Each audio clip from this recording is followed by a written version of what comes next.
Welcome to another episode of Pod for Good, a podcast where we learn from those doing good in Tulsa, Oklahoma, and the world, why they care, what we can do, and most importantly, what you, the listeners, can do.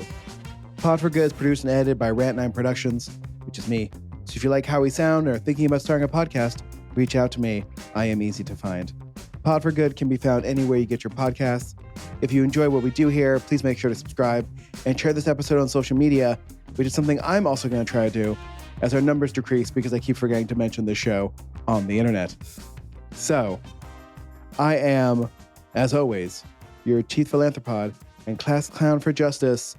Number I need to remember to post about this show on social media, Jesse Ulrich. And I'm your Vice Admiral Philanthropod and class clown for parking, Chris Miller. In this episode, we're talking with Kian Kamas, Executive Director of Partner Tulsa. We talked to Kian about parking, how they are including the voice of the community in their new development process, and also parking. Now, listeners, I want you to know the interview is about 50% parking, but that's because we're giving you the content we know you want because, as we all know, everybody loves complaining about parking. So, find out what you can blame her for and what you can't right now. Kian, welcome back to Pod for Good. Our listeners will never hear your first go on Pod for Good, as it is now in the graveyard of recordings that can't be fixed. So, but we are very excited to be recording here in person in City Hall. Chris, they let us in City Hall. It's shocking. We're here. Shocking. I mean, no one else is here. I mean, it makes sense I would be in here, but I'm shocked they let you in. I know. It's your building. Yeah, that's true. For the taxes I pay with all the money I make. Yes. That's podcasting. But, before we get into Partner Tulsa and all the great work you do, you mentioned before we started recording that there are ghosts in this building, and I'd like to dig into that for a moment. Now I have to make up a ghost story. I'm sure I could, if given a few minutes, I could come up with a great ghost story. You think on that, and we'll come back to you. I'm trying to think of like someone who lost all their money on an oil field in 1930. The problem is maybe it was from when the tornado that came and blew all the glass out of this building. Maybe something related to that. Yes, yeah. I bet there was a long meeting about, should we make the whole building glass? Yeah, it's a great idea. It's someone's like, yeah, but tornadoes never hit Tulsa. So good thing they didn't build this in Moore. So sorry, Moore. Sorry, not sorry. Unnecessary dig at Moore. Listen, they could have moved that shopping center. They didn't. So anyway, so we are on the 15th floor of City Hall, which is where I guess Partner Tulsa's office is. Yes, yeah, just down the hallway from the mayor and the finance department. Some of the most important people in City Hall. The most important, yet usually frustrating to work with finance people. Just from my time interacting with finance departments, they operate on a different level than I operate, which is let's just get this done. They're like, no, there are rules and procedures. I'm like, I'm done with my part of this. That's exactly right. But so for our listeners, can you please just briefly tell us what Partner Tulsa is and who it combined to be so? Yeah. So Partner Tulsa, really, the short answer is we lead community and economic development for the city of Tulsa. We were formed just over a year ago out of the effective merger of 5 different public entities. So we took the Mayor's Office of Economic Development, which I used to lead, then the Parking Authority, the Industrial Authority, the Development Authority, the Economic Development Commission, and we put them all into this one organization, really with a goal of making sure that we're a little bit more efficient, a little bit more effective, hopefully a lot more effective, in fact, easier to deal with, easier to access than what our predecessor entities were. What were some of the good things that were attempted where problems happened because there were multiple organizations trying to do one thing? Was there an inciting incident where finally people were like, okay, maybe we should merge all of these? Yeah. I mean, I think it was, I don't know if there was one single incident, but really just a recognition that when I served as chief of economic development, I spent a lot of my time, when I first came into the role, working with Kathy Taylor, who the Mayor Bynum brought on as his chief of economic development. she, of course, knew she had worked with all of these entities when she was mayor herself. And so knew the amount of work it took to just communicate across the different boards, help them understand what the vision of the city and the mayor was, and then to coordinate the tools and resources across those different entities. So, a good example is, let's say if you were doing a project in downtown Tulsa and you knew that it needed structured parking, you could first start out with the parking authority and see if the parking authority was interested in doing a project with you. If not, then maybe you could go and talk to the development authority, because the development authority was then managing some of the city's tax increment finance districts. Then maybe if you struck out there, or if you still wanted to try another form of assistance, you could go to the industrial authority and try to do some conduit bond financing with them. And that each of those different entities had different staff. They also had different boards. So you spent a tremendous amount of time and energy just trying to understand, one, like what part of the process or a project could a different entity influence, and then convincing them of the value of your project. So it was tough for customers, but for me as a staff member, that also required me to really spend a lot of what I oftentimes refer to as soft power. I didn't have direct control or authority over any of these groups, but they were all necessary to helping execute the city and the mayor's vision. So it just resulted in a lot of energy being spent to try to row the boat in the same direction. And we all kind of collectively thought to ourselves, we can do this better. And that was really when we started looking at, we knew that these entities were doing better at just kind of working together through those kind of soft power mechanisms, but thought, if I leave, or when the mayor is gone, or when my staff turns over, it could all just go away. Or if we have changes in the board of trustees or commissioners, it could all go away. And we knew that we didn't want to have spent, however many years finally getting stuff to a little bit better and then have it all fall apart, which is why we really went after this kind of more institutional change that could be sustained long term. So which of these entities have been, I guess, the toughest for you to kind of learn and understand so you can integrate them together? Gosh, all of them. I don't, it's interesting. They're all different and unique in their own ways. The Development Authority, which was the city's urban renewal authority, had an immense amount of legacy real estate assets that, we've been trying to get our arms around, understand, where they're at, which pieces of real estate might have the greatest opportunity for redevelopment, and then actually, raise awareness of those opportunities with developers themselves. We also had TDA had some legacy parcels on its book, like the historic Morton Hospital, the Laura Dester site. And just for us, they were a drain on the neighborhoods where they're located because they weren't being used. In the case of both of those projects, they oftentimes become a site for vandals or people break in. And so they further kind of impact the neighborhood and the people who are living in the area. So trying to figure out, how can we make sure that we can partner with developers to get these sites redeveloped? That was a big task. The parking authority, luckily, the previous board, they managed it quite well. So it was very well resourced, didn't have a ton of debt. But, we did the merger going into COVID, which meant that we had kind of pulled in on how we were spending the resources of the parking authority, because as you guys can imagine, when you don't have a lot of events downtown, when you have a lot of businesses that pull people out of the office or start allowing them to work remote, they don't park as much downtown. So we're trying to be conservative in how we spent money within the parking authority, but have a tremendous amount of investments that we need to make on a regular basis into the parking facilities. So understanding, what are those major capital investments that you need to make sure that those facilities are safe and secure for people to park in them. We just at our meeting this next week, we will authorize about $900,000 in investments in new revenue control systems. So like the things that let you into the garage and that make it easier for you to pay. We want to make it easier for you to pay. So I think it's not that any one of them was more difficult to learn than the other. It's just that they all have different unique elements about what they can do or what they do in the economic development process. So it's just, there's a wide swath of things to learn as you merge them together. Maybe you can answer this question for me, which is, this is a parking question. Yes. Which is, okay, so there are privately owned Yeah. parking lots in town. Yeah. Then there's the green app, whichever one that is, the Park Mobile. Park Mobile. Yes, Is that the city's, like the city's partner in tracking Yes. and paying and ticketing? Mhm, mhm.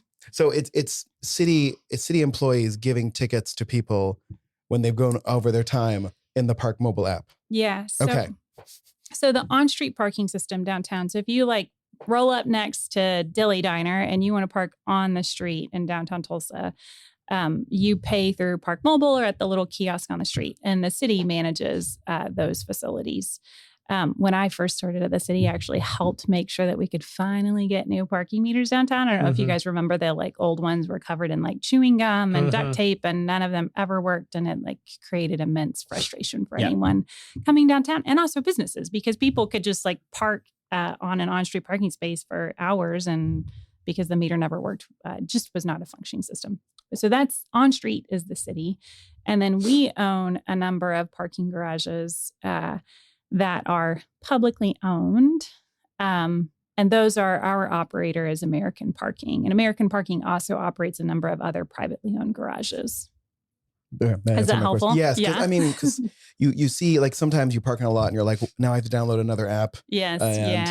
And like sometimes you're like, is this a park? Sometimes it's like a gravel lot. You're like, I don't know who I'm supposed to pay for this one, because sometimes it's in between two. And so I'm always just like, okay, who's controlling this? And like where are the partnerships involved there? So I mean, it kind of brings up an interesting point about parking in general downtown. There seems to be a perception that for a lot of people, there's nowhere to park in downtown. So I don't know if in their head that means if I have to pay, then I can't park there or what. But how do you deal with that sort of what seems to me, as someone who's lived and worked in and around downtown for a long time, a strange perception? Yeah. I mean, I think maybe it's like Oklahomans, you're used to just being able to park right in front of something. And so any type of a walk, you're going to complain about. And parking is always super easy to complain.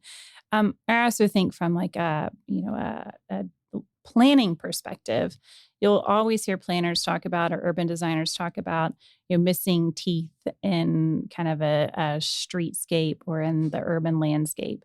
And when you have a great example for me, I remember when the View just across from the ballpark started going under construction, and when they really first went vertical, and I was walking across the Detroit Bridge. And once it was vertical, I saw how close that lot was to the Detroit Bridge. But absent a building in that place, it felt so much further. So I think in a lot of ways, this perception about like, I have to walk so far is a function of still having so many open lots in downtown. And when you fill the space, those vacant spaces with buildings, it creates, it changes your perception of how you interact with the space. So if you think about, if you were going to park at 9th and Cincinnati and walk up to 5th and Cincinnati versus parking at the ballpark, so Archer and let's say Archer and Elgin, and walking over to the Tavern, your perception of those two walks are probably dramatically different, just because of you have much more to interact with on the second walk as compared to the first walk. Yeah, I was doing the math in my head. I'm like, oh yeah, those are the same distances. But yeah, there's so many things to look at. And I mean, it's, cities that have more active downtowns, they start thinking that way, where they're like, we need to put things here so that people won't be bored when they're walking in between thing and thing. Tellson's and Broken Arrows and all the other suburbs, they are spoiled outside of downtown with parking. As someone who's lived outside of this state, they are spoiled by parking. Well, and our role, I think, as a development organization is really as we're supporting projects downtown or elsewhere in the city, is to think about like those good urban design principles. So, we think about the WPX Devon headquarters project. We worked a lot with that team. They were developing on a super block or on a full block, and really talked and thought a lot about, and luckily they had an amazing architect team who was working alongside them, but they deliberately structured the pathway from John Hope Franklin Reconciliation Park to Guthrie Green so that you had this easy human-based pedestrian route to get through that block. And they also thought a lot about having the ground floor retail with transparency so that you could put a restaurant on that space so that if you're walking from the ballpark to the tavern, you have some activity and not just a giant wall of brick. So our role as we think about, what's the type of development that we're trying to incent in Tulsa is to make sure that we work with developers and say, okay, you need support and assistance, but here are the expectations that we have for how the built environment should look in Tulsa. I would like to say, like, while Pot for Good is not sponsored by the tavern, we are not against it. So the tavern, if you're listening, I will now use a different restaurant. No, fine. The tavern's delicious. My first real date with my wife was at the tavern. So there you go. But yeah, I mean, it's similar to the two parking garages on either side of Main Street between 4th and 5th, right? You've got some retail on the ground floor of one, and you've got interesting decorative stuff on both, the giant interactive mural on one side, and then on the, I guess it would be the east side. On the east side of Main. It's just, it doesn't look like just your standard parking garage. So it makes it feel a little bit different. It does. Yeah. And there was the city provided, we own the parking garage that you're talking about that has the big mural on the front. Mm-hmm. And that was really the parking authority's first opportunity to really see oh, hey, these giant buildings that we own that house cars are actually a key part of how people experience the city, and they spur economic development. You're really thinking about it from a much broader perspective than I think the parking authority had historically. And if you ask any of the trustees, they are just they love that project, mm-hmm. and it's obviously beautiful. But when the city was negotiating with the developer on the parking garage across the street, ensuring that it was more than just your basic tilt-up concrete wall, that there is, the space still has not been filled there on the corner, but mm-hmm. that there was space for retail to go long-term was a really big part of that project. We wanted to make sure that you have this key crossroad in the central business district, the core of downtown, making sure that didn't kind of stymie or neuter the feeling of that what is now, I think, a key urban neighborhood. Mm-hmm. And I'd love for something similar to happen to the parking garage near the center of the universe, because I walk past that every day. We also own that one. Yeah, yes. And we actually have talked with the Downtown Tulsa Partnership, and as they're going through their master planning process for Center of the Universe, we would love to pursue a mural on that parking garage, because we think how many people come and take a picture at mm-hmm. the Center of the Universe. And Absolutely. Then you have this not great looking parking garage in the background. It would just be phenomenal for us to really can we make it an Instagram worthy space? So that it contributes to the built environment. And then ultimately, if I'm just a pure capitalist, which we have talked about this with our team, if people know that there's a super awesome mural that's very Instagram worthy, mm-hmm. we'll get them lots of likes, they're more likely to come and park in our parking garage, which mm-hmm. drives and generates revenue for us. So it's you think about it across a variety of fronts, but mm-hmm. it's on our, it's on the list of things we want to do. Yeah. I didn't think about it until you said it, but I'm I've walked by that parking garage many times, and it's just, it's a parking garage. It's what everyone thinks a parking garage would sound would look like. Yeah. It also sounds like a parking garage. It does. Yeah. If you make a turn too quickly, your tires do the squeal. Which I'm the Sky Bridge though is lovely. Yes. Yeah. But it's we should stop talking about parking, because we spent too much time last time we spoke to you, but it's something that everybody interacts with, and we all have our own parking issues. Yeah. And one thing that not to rehash everything we talked about last time, that I did think was interesting, because I think a lot of people, like me, look at downtown and it's like, well, why can't we just get rid of this sea of lots and replace them with, one parking garage and develop everything else? Yeah. And I know it's not as easy as that. So I think so. Why is it that we can't just do that? Yeah. I think uh, up until the past few years, market dynamics play, I think, a big role in what is actually viable to develop. And, up for the past 20 years, the city has spent a whole lot of time developing tools to help close the gap between, what a bank is willing to finance in downtown, because they're not quite certain that it will actually pencil out at the beginning. And our team manages, some downtown housing revolving loan funds. We manage TIF districts, and they're meant to help make projects downtown more feasible. And that's driven by, it's more expensive to build up. It's also more expensive to acquire land downtown, so that drives costs up even further. You do have more flexible zoning, so that makes it easier to do creative things in downtown. So I would say, like, kind of first part has been just kind of basic market realities. Our team as a whole, I think, really feels like the days where we really have to provide zero interest loans to close the gap for projects are pretty much over. We think there's an opportunity for us to be a little bit more market minded, and we may not charge, the same as what a bank would charge for a loan, but we do think there's an opportunity for us to start charging some interest on our loans, still support projects and make things move forward that we think are ultimately beneficial to what residents want to see, what Tulsans want to see.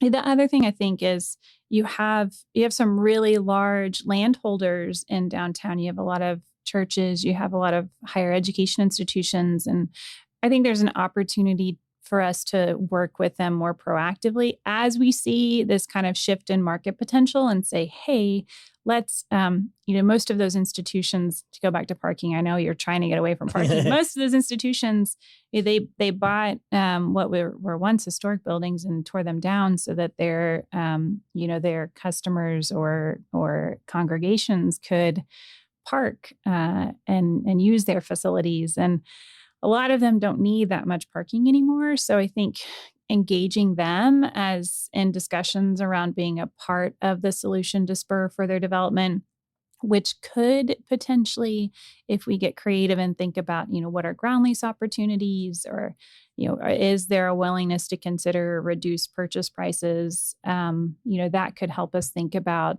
minimizing the impact of just some of those natural, and it's always more expensive to develop in downtowns. That's just a basic fact. That's not a Tulsa thing. Yeah. Is that? Yeah, I think that answers the question. And one more parking related thing, then we move on. And that's if we can't build up, like, the idea I had is, like, one of the problems with those lots is, like, in the summertime with no protection, they absorb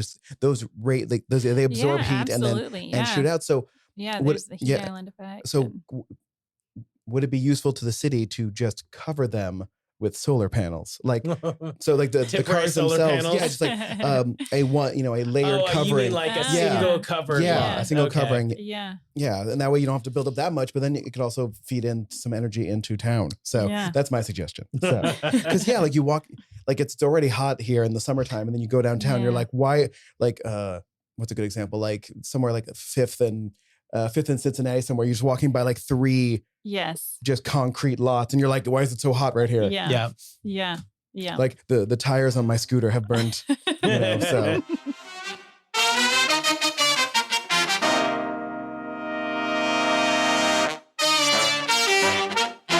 If you're like me, you might hear estate planning and go, ugh, gross.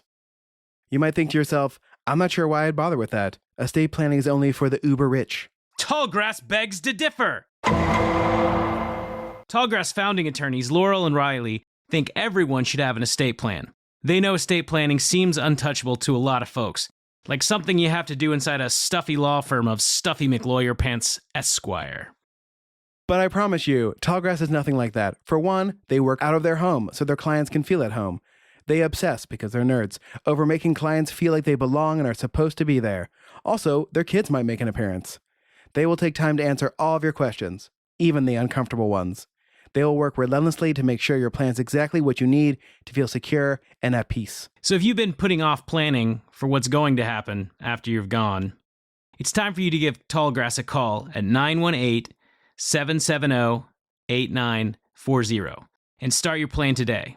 Or visit their website at tallgrassesstateplanning.com and schedule a free initial consultation. For free! It's right there on the website. And of course, there's more, because this is a podcast ad. If you tell them you're a Pod for Good listener, they're going to take 25% off their service fees. Just tell them Pod for Good sent you. Stop thinking estate planning isn't for you and give Tallgrass a call today at 918-770-8940 or on their website, which I'm not going to read out to you again. It's in our show notes. Thank you, Tallgrass. Well, let's jump into some non-parking development related ones. So what are some upcoming developments that you're excited about? Yeah. And what are the parking situations? No, we will manage to integrate parking into every discussion we have tonight. I can't remember if we talked about this last time, but I know I say it regularly to others. The Laura Dester site in the Pearl District, which is around it's in between 7th and 8th Street and around Quincy, I think. The city acquired... It's just sort of back a little ways from Nothing's Left Brewery, if anybody knows where that is. Yeah. Okay, that helped me.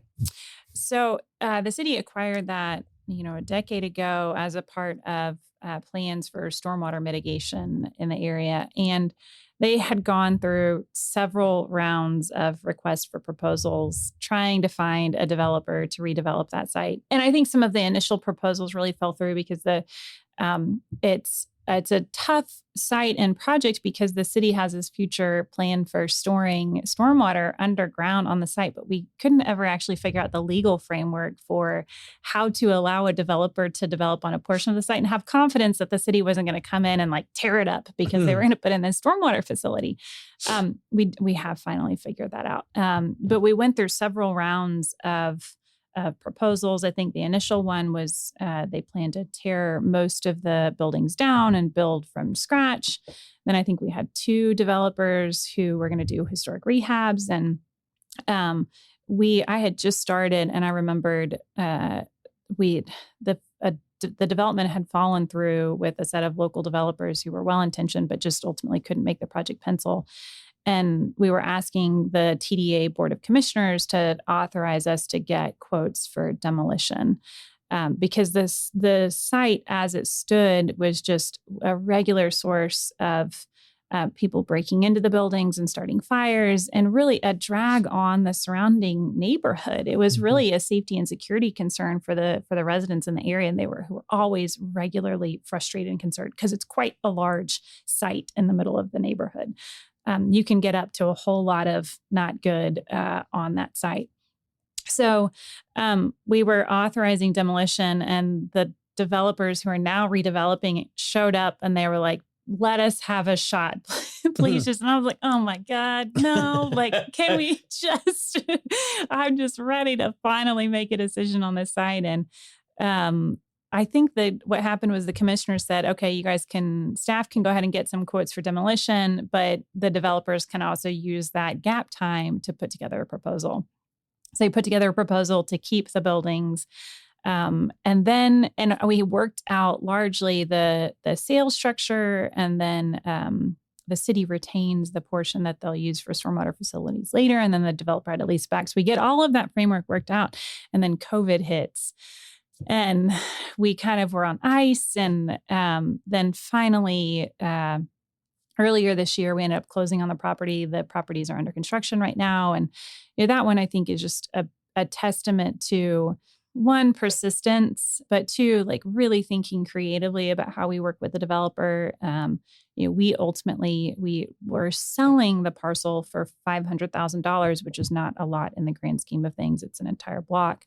But we're essentially allowing the developer to defer paying us for the parcel for 5 years.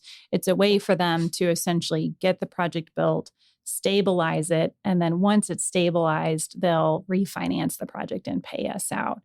And because we knew it was such a complex site. The buildings, they're using historic tax credits, so that really limits like the layout within the buildings. It's a good thing from a preservation standpoint, but it just means it's difficult for the project to actually make money. They also use what's called PACE financing. Property Assessed Clean Energy, I think is what PACE stands for, if I'm something close to that, which allows them to add an additional assessment onto the property that helps them finance some of the green and kind of clean energy investments that they'll make in the property. So lots of layers to the project. But I love the developer. Kevin Rice is a super great guy. Josh Kunkel with Method is on that project. And I would say another one that I'm really excited about is Black Wall Street Square, which is a grouping of TDA parcels that we had owned forever. And that is a project being led by Boomtown, which is the development arm of Habitat for Humanity. They've been doing it in partnership with Terry McGee. Terry, of course, passed away a few weeks ago, so I know they're working with his family now. But that project, I think, has... it's such a great opportunity to bring a new type of product and a new quality of housing product to the North Tulsa community that I'm hopeful will show the viability of other projects like it for the area. So, and what's funny, like this is not parking related, but sort of is. I think a lot of people don't necessarily know like who's in charge and who gets to decide when things start and when things don't. Like, for example, Tulsans love to complain about street construction. Right now we've been going through, I feel like, a multi-year like highway, project phase, especially as far as I-44 is related. And so I just want to make it, I want our audience to know, like, if they're going to complain to somebody, it's not you, right? Like you don't handle that. That's not. People complain to me anyways. Yeah. I mean, we try to, if we know there's a development project coming and we can better time and coordinate street projects, we try to do that. So 2 examples, 11th and Lewis. My aunt and uncle live at 7th and Lewis, and their favorite thing to do is to complain to me about how much they hate the projects at 11th and Lewis. But because we knew we have a TIF, that TIF helps support some major public streetscaping and infrastructure investments. And we knew the city had this funding for 11th Street enhancements.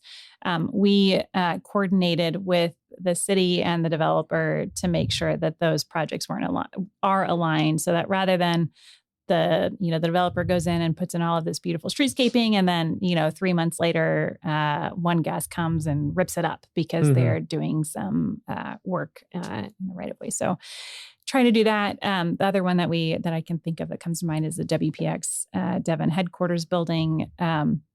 Really working with them on plans for the 2-waying of Detroit and Cincinnati. Still a little bit of weirdness since they've got the 2-way for like a 2-block stretch, and then long term. So that's what they're going on. Because like I know, so it's like something's different here, but but it disappeared before I could figure out what it was. No, it's still 2-wayed. I think on that stretch. Yeah, but you're right. Just for like a very short period. Yeah, it's a little odd. Long term, they'll 2-way Cincinnati and Detroit all the way north and south. So then people won't be able to complain about that. Because I know people who are not used to downtown got very confused by the one-way streets. I actually liked it. It made it more. It made like you have to think about your route for 5 more seconds. Yeah. But But like I will say, there was a time earlier this year when both like between like 21st and 41st on Lewis and Harvard and Yale were all under construction. And so there was no way to escape it. I think whenever you're a public servant, you just kind of get used to my neighbors who are retired. They were texting and calling me one day, and they finally showed up at the door, and they're like, I think they were having like their sewer bill was too high or something. Like, and we're like, please help us. And I remember I had like reached out to city staff and helped get it taken care of that day. And once people know that you work for the city or like some version of the city, it's like but that's you. I don't know. It's part of the role. You ultimately, you kind of enjoy it because you can be of help to people. Well, and so Jesse brings up decision making. And so from a development perspective, right, you're going often into sites in neighborhoods, areas. Yeah. So how do you include the voices of those residents, the people who will be directly impacted Yeah. in those decisions. So I will tell you, historically, our like legacy organizations not great at that. In fact, like they found themselves in a lot of hot water, or found themselves at odds with the residents of the neighborhoods that they were trying to serve, because they just hadn't talked with people. And while they may in some cases may have had a good idea, working on a project that had merit, oftentimes a lack of information breeds fear. It breeds more misinformation. So I would say, if we're specific project examples would be Evans FinTube. We really tried to set aside all of our historical track record of how we run and manage projects and really execute what was a very intensive community engagement process. We took that, we went through a request for qualifications phase where we had developers submit essentially their qualifications to determine if they could actually do a large project. And then once we identified a set of developers, went through a multi-phase process where they were forced to meet with community in these large settings, get an initial idea of what the community is wanting to see in the redevelopment of the Evans FinTube site. They then presented some initial really high-level concepts and got feedback from the community on what they were proposing. And then they used that feedback to refine and develop a final proposal. And that really was, we've never gone through a process like that before. Obviously, that's a really large site. And within the context of Greenwood, we really wanted to make sure that we were prioritizing community engagement on the front end. But I think in a lot of ways where we are is trying to just figure out there's that, I think there's engagement as you're developing projects and trying to figure out what is it that people want to see in their neighborhoods. Do they really want to see a dry cleaner or a dentist, or is there a specific type of retail that they're missing? And doing that on the front end, but then it's also just continuing to talk with people, like letting them know where you're at. The hard part about this work is that it can take so incredibly long. Yeah. Most of the projects that we work on, we spend. Laura Dester, I've been here for 5 years now. Laura Dester had been in the works for several years before I came, and it just now started construction earlier this year. The Peoria Mohawk Business Park project at 36th Street North in Peoria, the foundation started acquiring property to assemble the business park, I think for 10 years before they actually got everything assembled. And now I think we're on like year 7 or so of working to recruit businesses into that business park. And Muncie Power Products just opened earlier this spring. So much of, I think, what we have to realize is that it can't just be one time, like it can't just be one and done. Like, oh gosh, we asked you what your opinion was on Evans FinTube and you told us, and now like we're good to go. Or, we'll invite you to the ribbon cutting. That's not what people want or expect. I think they really want to understand how things are going. I think it puts a bigger onus on us to help people understand the complexities of the development process, which is hard. It's sometimes I think we make an assumption that like, oh, well, people like they either don't want to know or they're not smart enough to know, rather than just trying to figure out like the most basic way to communicate facts. But it's tough. It's definitely difficult. So let me ask you this. Do the big scissors that you use for ribbon cuttings, does it live on this floor? Are they here? I think the mayor has some big scissors, but and the chamber is really the keeper of, and I think they have several. They have a closet full of them. Big scissors, but we should really get you should get your own big scissors. Yeah, Partner Tulsa branded large scissors. Yes, yeah. So we've been talking a lot about downtown and close to downtown. Yeah. But like what, again, this is somewhere where parking will not come up in the conversation, which is in other parts of town. Like what does the relationship with Partner Tulsa look like in in East Tulsa, in West Tulsa. We don't need to South talk. Tulsa. We don't need to Yeah. talk about No, South we don't Tulsa. care about South Tulsa. No, we can talk about that. I would say it varies from place to place. In East Tulsa, we're doing a lot of work around identifying and planning for development of a major new employment center to support manufacturing and industrial growth. So we did a ton of work with the city's engineering teams around seeking a major grant for wastewater infrastructure. We're also doing a lot of work with the Global District and other partners kind of working around the 21st and Garnett area. So it varies. I think you could see us hopefully be more proactive about how do we take some of our commercial revitalization tools and support businesses in that corridor. In South Tulsa, we just last week or the week before approved the TIF to support the new Shields project, which I never thought I'd get so excited about a retail project. I started my economic development career in primary job creation. And if you talk to most economic developers, they're super snobs about primary job creation versus retail development. But that project is just so huge for the 71st Street corridor. First, the Sears building has been vacant for ages. And it's a drain on the mall. It doesn't contribute anything to the city's sales tax base or its ad valorem base.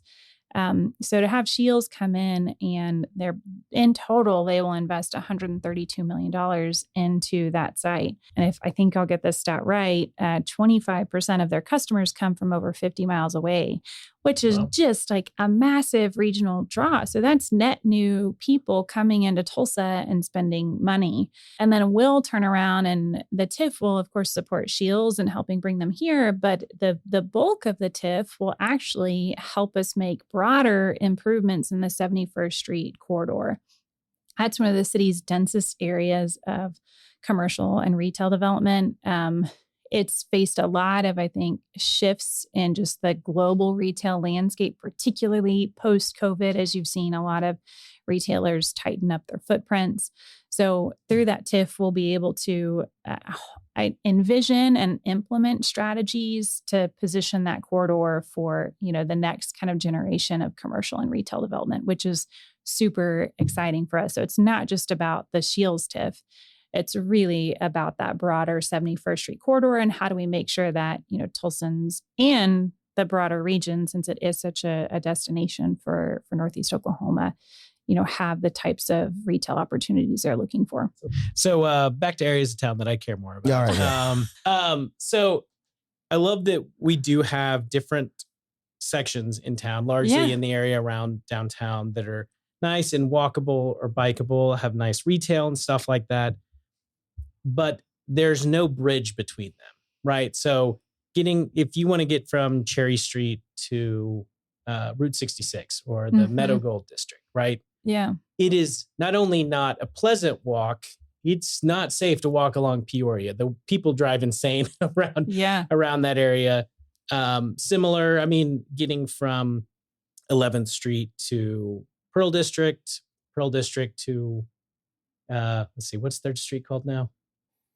Studio Row. Oh, yeah. And then, on to Kendall Whittier, right? You've got these nice, or even going the other direction, Cherry Street to Brookside, right? You've got these nice areas, but it feels like there's no bridge to be able to easily get from one to another if somebody wants to continue a pedestrian journey around those. Yeah. So how do you try to link these different districts so they feel a little bit more cohesive? Yeah. I think it is difficult just because of the sheer land mass of Tulsa and the distance between some of the districts. I do think the city has made investments in the bus rapid transit system over the past several years. So that really, it links Cherry Street and Brookside with, Route 66 and downtown. And, but you can't, it's tough to, on one line like that, to connect all the districts. There is a plan to do the east-west route, which would go along 11th Street and down to, I think it'll take a jog down to 21st Street as well. And then you could have, the high frequency kind of quality bus service that would connect to primary north-south and east-west routes. I think also too that Tulsa was good about adopting ordinances and policy around scooters and kind of mobility solutions like that. I think cities continue to struggle with, how do you make sure that you can provide scooters, but they're not impeding the right of way, and that you're working with companies that are actually taking care of their product. But those solutions do provide what some people call kind of micro mobility opportunities. I don't know if I have a good answer other than to acknowledge that it's definitely, it isn't a problem. I think one of the things that our team is trying to think more about is, if we're going to do projects in an area, really trying to think about a holistic approach to really tackling a place. So, we think about the Evans Fin Tube project and the work we're doing at Kirkpatrick Heights Greenwood to the west of Evans Fin Tube, the work that we'll do at the historic Morton Hospital, and thinking about how that 3 series of projects really has the opportunity to create better connections. But as we're executing them, I think we need to be thinking about, okay, are we fully leveraging TIF to make investments in transportation infrastructure or walkability infrastructure? It's part of why we did good part of why we did partnered with the Lubbock Taylor Family Foundation on their 11th and Lewis efforts. I think they recognized the power of investments in public space to create a better and safer environment for people to walk. Yeah. But when you have such a dearth of infrastructure and opportunities like that, you have a lot to overcome. So it just takes some time. Is the BART train thing still free for Tulsans to use? I know they've had periods of it being free, but I'm not sure if it's free right now. I'm realizing now I should actually give that a shot, since my car seems to be deciding whether it wants to start every day. Now that I live closer to Peoria, I could catch the BRT that. Nice. is great and quick. Yeah. Yeah.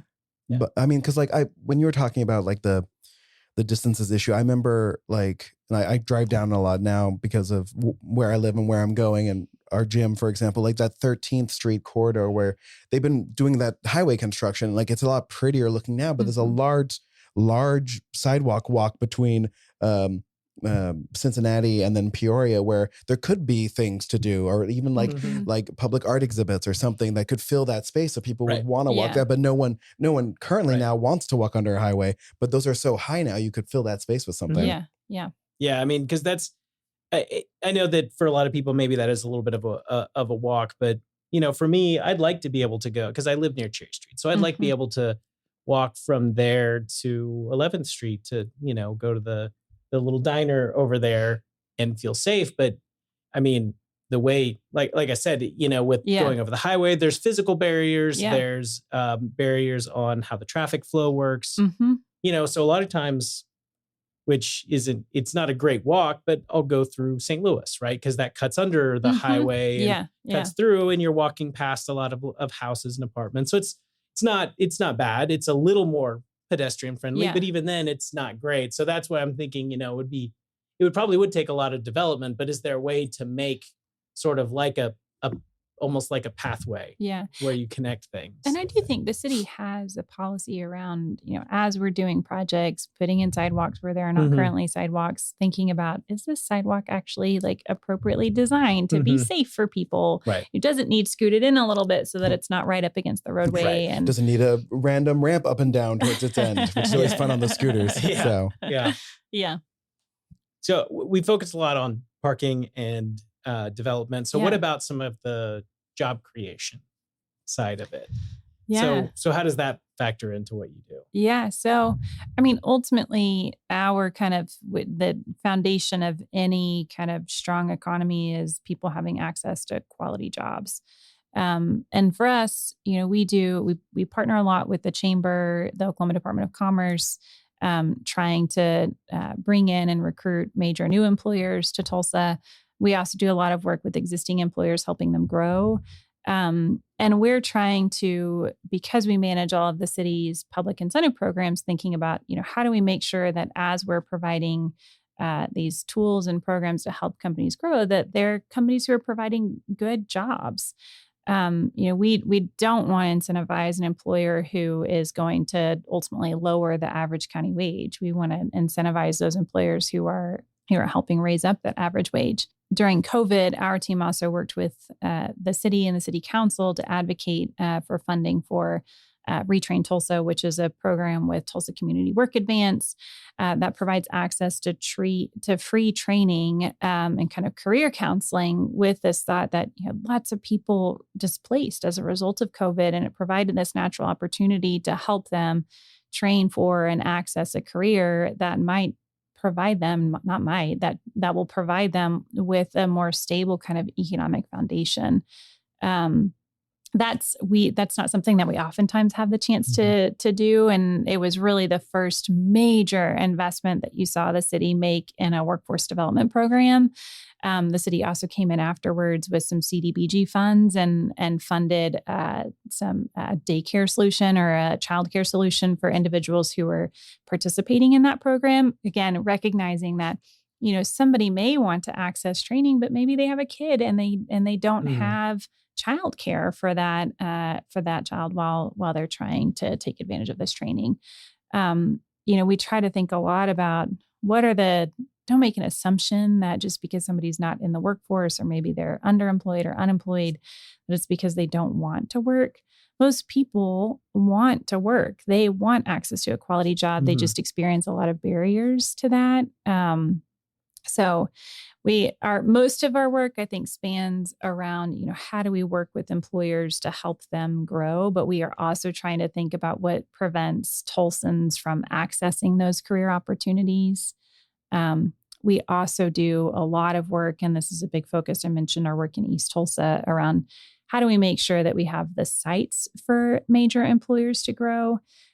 Particularly right now, we're at this unique point in American industrial policy where you're really seeing the Biden administration provide some incentives to major industries to try to get them to reshore operations back into the U.S. So you see that with chip manufacturers, you see that with their investments and incentives in electric vehicles and the electric vehicle supply chain. And because of that kind of federal policy and federal policy interventions, you're seeing a lot of really massive projects out there looking for sites across the U.S. So part of our job is to help identify, okay, do we have proper sites in the Tulsa city limits that have the water and the sewer and the road infrastructure in place, so that when that company comes knocking, we can say, hey, here's this site for you to locate.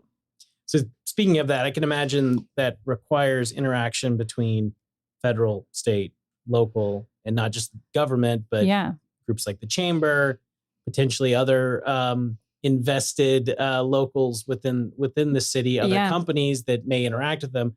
How do you navigate all those different voices that may have competing interests in what they want for an employer, where they want the employer to be located, and what incentives to offer? I mean, it can sometimes, for the most part, I would say, when we're working with the chamber, when we're working with the state, Tulsa has a couple of the George Kaiser Family Foundation has become more and more active in economic development strategy.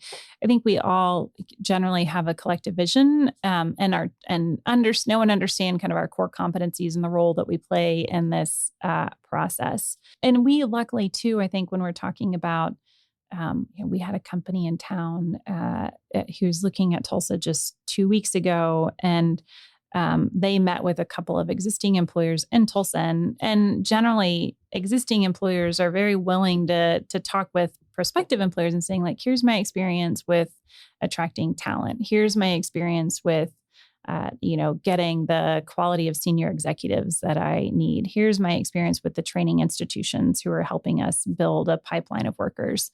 And you don't see a lot of, at least overt, posturing or competition between employers. It may happen behind the scenes, but. Well, I mean, I think we'll probably have to have you on for a third time because there's a lot of things we didn't get to talk about that we want to talk about. I don't think we talked about parking enough. Yeah, so probably if should have we talked could- more about yeah, Listen, should have talked maybe- more You about didn't bring parking. up. You didn't bring up 244. I was about to, but we're already at 55 minutes. I know. There's nothing she alone can do. No, I am solving it Yeah, all. yeah. tear it And down. next time, Next time it'll already 244 will be taken down. You will have Yeah, already put it's, new developments in place. That's right. And, and all the parking lots will have solar panels on top of them. It's going to be great. Yeah, yeah. Kian, thank you so much for allowing us to interview you twice. Yes. And And if anybody thinks what I said was nonsense, just know that on the first interview, everything I said was much better. And if you think this sounds great, the last one was even better. yeah, you'll never get to hear it unless you pay for our Patreon, and then I'll let you hear it.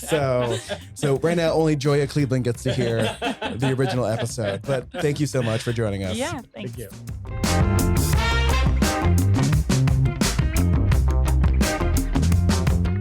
Thank you all for listening to our episode with Kian. Partner Tulsa is doing a lot of great work, a lot of which we weren't even able to get to in the second time of interviewing her. But there's no real way to support them other than, just not calling and emailing her when it's not something she's responsible for or Partner Tulsa's not responsible for. So just be nice to people if you're complaining about things. And also, I don't want to hear you complain about parking downtown. We're tired of it, collectively. Please make sure to like and subscribe to the show, and please leave us a review. I'm serious. I'm getting desperate here. I'm going to start leaving them as random people now, if I have to. But as always, Broken Arrow, get your shit together. Tulsa, get it done, and be safe out there. Get those vaccines and flu shots.